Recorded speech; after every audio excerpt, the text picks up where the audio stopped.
बड़ी विषम परिस्थितियों में भी प्रसन्न रहते हैं। अब घर की स्थिति क्या है सुदामा जी की?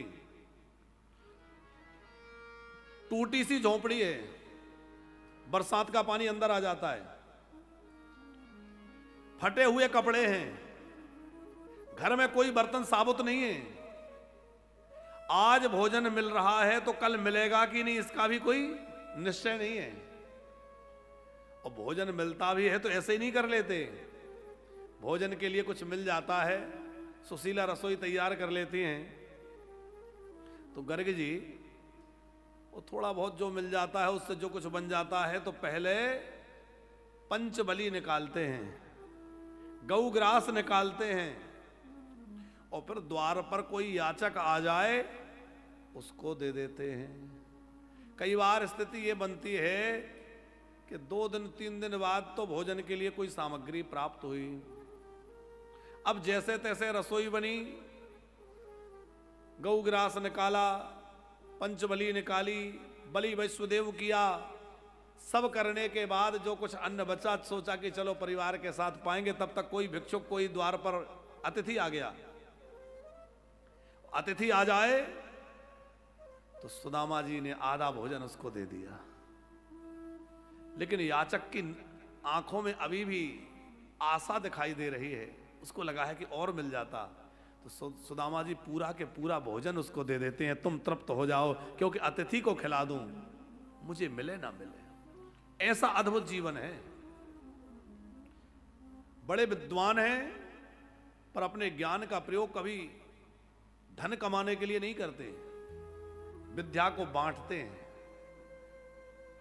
जो कुछ गुरु दक्षिणा के रूप में ब्राह्मण बालक दे जाते हैं उसी से निर्वाह होता है। अब मिल गया तो अच्छा है, नहीं मिला तो कोई बात नहीं, जैसी ठाकुर जी की इच्छा। और धन्य है सुशीला। देखो, धन संपत्ति सुविधा देने वाले पति की सेवा करना कोई बड़ी बात नहीं है, लेकिन अपने दरिद्र पति की भी परमेश्वर मान के सेवा करने वाली पत्नी धन्य है भैया। जो दुख में भी परेशानी में भी अपने पति की सेवा नहीं छोड़ती, वो पत्नी धन्य है। उस दरिद्र पति को भी नारायण समझ करके, परमेश्वर समझ करके सुशीला सेवा करती हैं। कभी ये शिकायत नहीं करी कि कुछ करते क्यों नहीं हो। उन्हें आजकल की होती तो क्या कहती गर्ग जी, खिलाने की बस की नहीं थी तो क्यों विवाह किया, बाबा बन जाते है, कहती कि नहीं। पर धन्य है सुशीला, कभी कोई शिकायत नहीं। जैसा नाम है वैसी सुशील हैं। इनकी सुशीलता, इनकी विनम्रता देखते ही बनती है।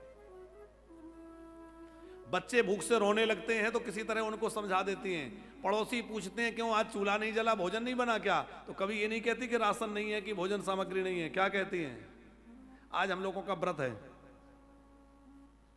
स्त्री का यह धर्म नहीं है कि वो घर की समस्याएं, घर की बातें बाहर ले जाके सार्वजनिक करे। अपने पति की प्रतिष्ठा को बना के रखना, अपने घर के सम्मान और स्वाभिमान को बचा के रखना, यह पत्नी का धर्म है। अपने पति को जो धर्म के रास्ते पर चलाए वो धर्म पत्नी कहलाती। हमारे यहां पत्नी को भोग पत्नी नहीं कहा, हमारे यहां पत्नी को क्या कहा है, धर्म पत्नी। वो धर्म के रास्ते पे ले जाने वाली है, वो धर्म की संगनी है, वो धर्म पत्नी है। तो सुशीला जी ने एक दिन कहा कि आप इतना प्रभु का याद करते हैं, द्वारिका नाथ की बार बार चर्चा करते हैं, क्या कभी मिलने की इच्छा नहीं होती? और यदि मिलने की इच्छा होती है तो एक बार जाके तो देखो। अरे जिनका नाम लेने से आप इतने प्रसन्न हो जाते हैं, इतने आनंदित हो जाते हैं, उनको सामने से दर्शन करेंगे कितना आनंद होगा। बार बार सुदामा जी को सुशीला जी ने आग्रह किया। सुदामा जी जाने के लिए तैयार हुए और कहा कि कुछ भेंट सामग्री, खाली हाथ जाना तो अच्छा नहीं है। तो 4 घसों से थोड़ा थोड़ा चावल मांगा, पोटली बना के सुदामा जी को दी। पोटली लेके सुदामा जी चले हैं। सुदामा जी भूखे भी हैं, दुर्बल देह है, नंगे पैर हैं, फटे वस्त्र हैं, ठंडी का समय है। कृष्ण कृष्ण गाते हुए द्वारिका के मार्ग पर निकल पड़े। मिलने की इतनी अधिक त्वरा है कि कभी कभी दौड़ने लगते हैं, कभी गिर जाते हैं ठोकर लग के, फिर उठ के चलने लगते हैं। एक जगह तो मूर्छित हो गए। भगवान ने अपने गरुड़ जी से बुलवाया है। सुदामा जी द्वारिका के समीप पहुंच गए, गरुड़ जी ने छोड़ दिया। फिर जो है श्री सुदामा जी जैसे ही चेत आया, उन्हें लगा मेरी नींद लग गई थी, उठ कर गए। द्वारिका के भवनों को देख करके, महलों को देख करके अचंभित होते हुए लोगों से पूछ रहे हैं, भैया यहाँ हमारे कृष्ण कहाँ रहते हैं? लोगों ने कहा कि देखो ये सारे महल द्वारिका नाथ के हैं। ये सबसे बड़ा महल है, ये द्वारिकाधीश का मुख्य महल है जहाँ रुक्मिणी जी विराजती हैं। और मुख्य द्वार पर सुदामा जी गए तो द्वार विनय पूर्वक कहा कि ब्राह्मण देवता यदि कुछ आपकी इच्छा हो तो हमें आज्ञा दीजिए, हम आपकी सेवा करें। बोले भैया मेरी कोई इच्छा नहीं है, मेरी एक ही इच्छा है, इन नजरों से एक बार मेरे गोविंद को निहारना है, एक बार कन्हैया को देखना है। मुझे एक बार प्रभु का दर्शन करा दो, मेरे मित्र को एक बार मुझे मिला दो।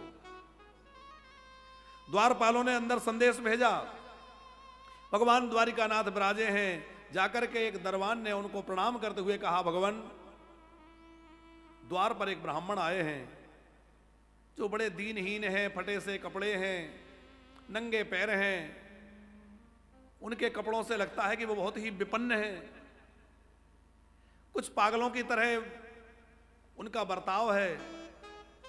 यहां वहां देख रहे हैं, आपको अपना मित्र कह रहे हैं और अपना नाम सुदामा कह रहे हैं। और इतना सुनते ही भगवान द्वारिकाधीश उठ के खड़े हो गए। कौन? क्या सुदामा आया है? मेरा मित्र आया है। और भगवान दौड़ पड़े, द्वारिकानाथ द्वार के ओर दौड़ पड़े हैं, चल दिए। आहा, भगवान द्वारिकानाथ दौड़ रहे हैं, चरण पादुका छूट गई।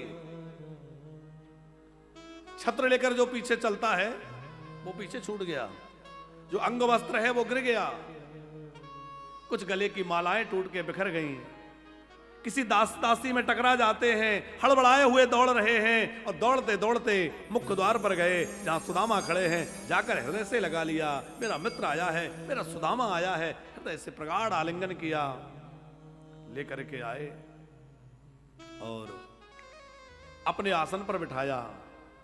रुक्मिणी जी जल लेने गई, लेकिन उसके पहले भगवान के नेत्रों से गंगा यमुना प्रकट हो गई और अपने अश्रु बिंदु से ही चरण धो दिए।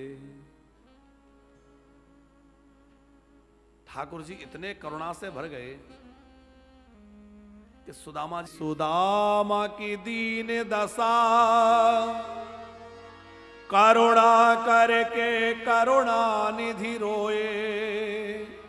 और पानी पर हाथ को हाथ छुओ नहीं, नैनन के जल सो पर पानी पर हाथ को हाथ छुओ नहीं, नैनन के जल सो पग धोए। पानी पर हाथ को हाथ छुओ नहीं, नैनन के जल सो पग धोए। इतने भावुक हो गए द्वारिकानाथ के, उनके आंखों से अश्रु की धारा बह रही है। सुदामा ये तुमने अपनी क्या दशा बना ली? अभी तक कहां थे, क्यों नहीं आए? देखो सुदामा नंगे पैर आए तो द्वारिकाधीश भी नंगे पैर दौड़े। सुदामा जी अपना सब कुछ छोड़कर आए तो भगवान भी अपना सब कुछ छोड़कर आगे बढ़ गए। जब जीव अपना जीव भाव भुलाकर भगवान की ओर बढ़ता है तो भगवान अपनी भगवत्ता छोड़कर उस जीव के लिए लेने के लिए आगे बढ़ जाते हैं, उसको हृदय से लगा लेते हैं। ये भगवान की करुणा है। द्वारिकानाथ ने बहुत सत्कार सुदामा का किया, तिलक किया है, आरती उतारी है, भोजन पवाया है। सोचा थके हुए हैं, सैन खंड में ले गए और द्वारिकाधीश स्वयं अपने हाथों से जो है सुदामा जी के चरण दबाने लगे। रुक्मिणी जी को लगा मैं भी कोई सेवा करूं, क्या करूं, कुछ समझ नहीं आ रहा था, तो पंखा लेकर के हवा करने लगी। और रुक्मिणी जी हवा कर रही हैं, द्वारिकानाथ चरण दबा रहे हैं। अब आप विचार करो, सुदामा जी से बड़ा बलभागी कौन होगा और बड़ा धनवान कौन होगा? है? साक्षात द्वारिकानाथ जिनके चरण दबा रहे हैं, रुक्मिणी जी जिनको पंखा जल रही है। और उसके बाद मुस्कुराते भये द्वारिकानाथ ने पूछा, मित्र विवाह किया? सुदामा जी ने हाँ में सिर हिला दिया। अच्छा घर में भाभी है? बोले हाँ। अच्छा विवाह किया और भाभी घर में है तो भाभी ने कुछ ना कुछ मेरे लिए भेजा होगा। अच्छा बताओ भाभी ने क्या भेजा? सुदामा जी बहुत संकोच में भरे हैं। ये रानी महारानी ये सब क्या सोचेंगी? फटे से कपड़े में थोड़े से चावल, ये क्या लेकर आया है इनका मित्र?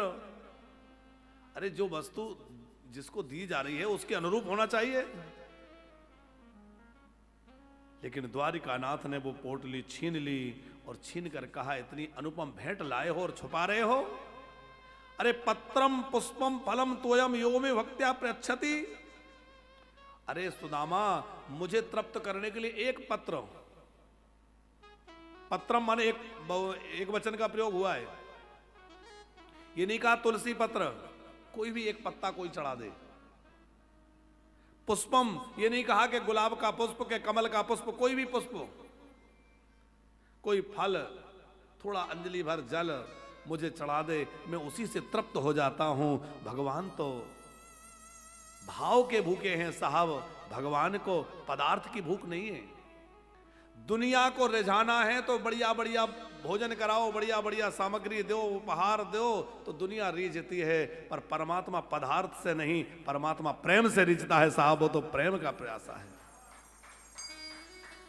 संसार को रिझाने के लिए मेहमान आए, बढ़िया बढ़िया खूब भोजन कराइए, तरह तरह का माल घुटवाइए, खूब प्रशंसा करते जाएंगे, भैया बड़ा स्वागत हुआ। लेकिन भगवान आपके पदार्थों के भूखे नहीं है, भगवान आपके भाव के भूखे हैं, आपका प्रेम। सुदामा जी कुछ समय तक रहे, लेकिन जब कहा कि अब मुझे चलना चाहिए तो श्री कृष्ण ने रोका नहीं। क्यों नहीं रोका? क्योंकि सुशीला भाभी भूखी बैठी है अन्न पर, जब तक मेरे पति लौट कर नहीं आएंगे मैं अन्न जल ग्रहण नहीं करूंगी। द्वारिकानाथ ने सुदामा जी को विदा कर दिया। प्रत्यक्ष रूप में कोई विदाई नहीं करी, कोई दक्षिणा नहीं दी। रानियों को तो ये अच्छा नहीं लगा कि देखो इतना प्रेम दिखा रहे थे अपने ब्राह्मण को, अपने मित्र को कुछ भी नहीं दिया। पर प्रभु दे करके अपने मित्र को संकोच में नहीं डालना चाहते थे, क्योंकि देने से यदि मेरे मित्र को संकोच हो तो ऐसा देना बेकार है। पर श्री कृष्ण का देना भी निराला है। जब उन्होंने दिया तो कैसा दिया? सुदामा जी अपने नगर में पहुंचे तो देखा कि जहां मेरी टूटी हुई झोंपड़ी हुआ करती थी, वहां द्वारिका की तरह महल बने हुए हैं और द्वारिका की तरह वैभव प्रकट हो गया है। भगवान ने दिव्य द्वारिका जैसा वैभव सुदामा जी को प्रदान किया। ये भगवान की भक्त वत्सलता है। सुदामा जी पर भगवान की कृपा हुई। अब कथा समापन का समय आ रहा है, इसलिए थोड़ा संक्षिप्त ही चरित्र को लिया। सुदामा जी का चरित्र तो बड़ा अद्भुत है।